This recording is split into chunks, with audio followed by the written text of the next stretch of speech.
Hey guys, welcome back to my YouTube channel. This is Ogumalatomma Rachel.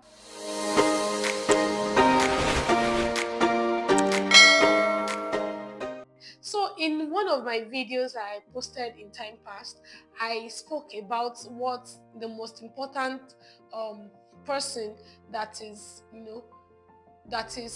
concerned when it comes to marriage decisions, and I said God and you yourself. But in that video I mentioned I was going to be talking about how to get parents to consent to your marriage decisions. So yeah, in these videos that's what we'll be talking about. So for for some of us that might be experiencing um our parents maybe not consenting to our decision, so sit back, let's learn together in this video. So yeah, one thing I noticed is that once our parents are not consenting to our decision when it comes to marriage, our first response is always that we flare up.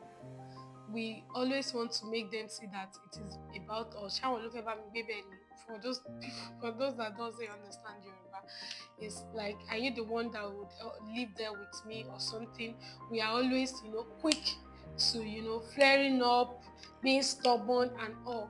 But the fact remains that even aside that we have decided that this is the person I will be getting married to, if our parents did not say yes, we are going nowhere, because they are the ones that will receive in Yoruba land. They call it bride price. They are the ones that will receive your bride price. So if they won't be available at your wedding. Although people still carry out weddings without their parents, but I don't think I would advise that. So the first thing I would like to highlight is that understand their concerns. I know that you want to flare up, you want to be stubborn because you have prayed, you had God, you have both prayed about it, you are sure of what God is asking you to do. But listen first.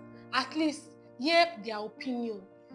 Sometimes I think I've heard of a case where the parents don't want the guy to marry a lady just because the lady is from a certain town, that they believe that anybody from their own town that gets married to anyone from that particular town is not going to end well. So now, listening to that kind of reason, you know what to do next. You know the steps that you are going to take in order to convince them. But if you are not listening to them, you don't even want to hear them talk. There is no way that the situation can be solved. I hope you are getting me. You acknowledge their feelings, acknowledge that, oh, one thing I have noticed is that once our parents are not agreeing to what we want to do, we tend to always feel unloved, feel that they are trying to lord it over us. But the fact still remains that I know my mom will not say no to something that would make my life better. I know my parents will not sit down and say, oh no, I don't want this girl to have peace of mind. I know that my parents would always want the best for me. So we should always look at it from that perspective that, oh, they are saying no because my parents they are not against me.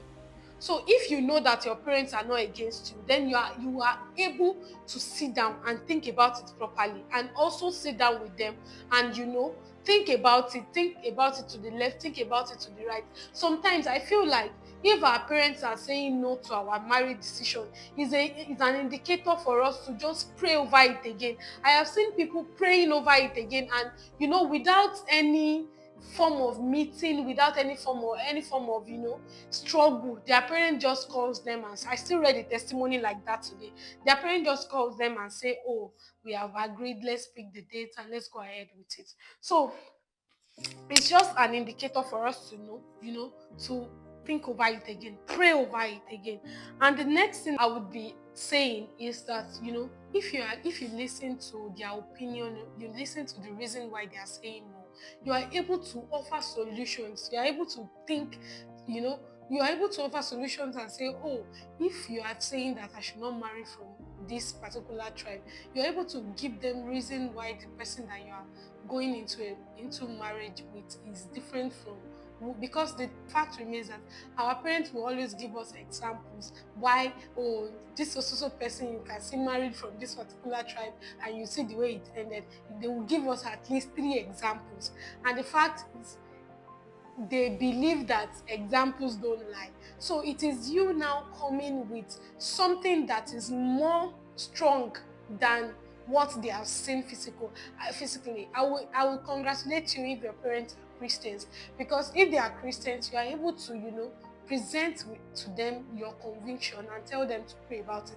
I can remember that when I was about to make my marriage decision, and I had already prayed, I was about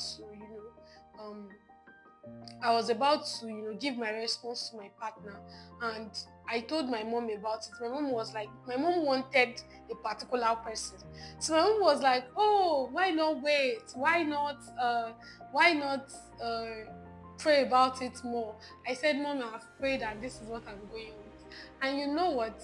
My mom did not really, it was not a struggle between I and my mom, but she wasn't satisfied with it, and she went back. I didn't even think she prayed about it. She just came to me the following morning and told me that, oh, she had a dream, and she was even sharing the dream with my elder sister, showing that I had made that dream was just more like a confirmation to what I had told her.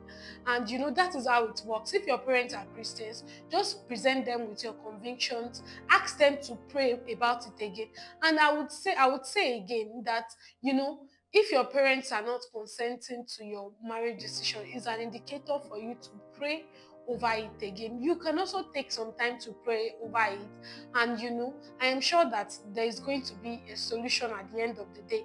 And I would like to say lastly that if your parents are persisting, you can involve a respected person, that maybe someone elderly that your family respects so much. You can involve the person, but before you involve anyone, make sure that you are matured about handling this situation.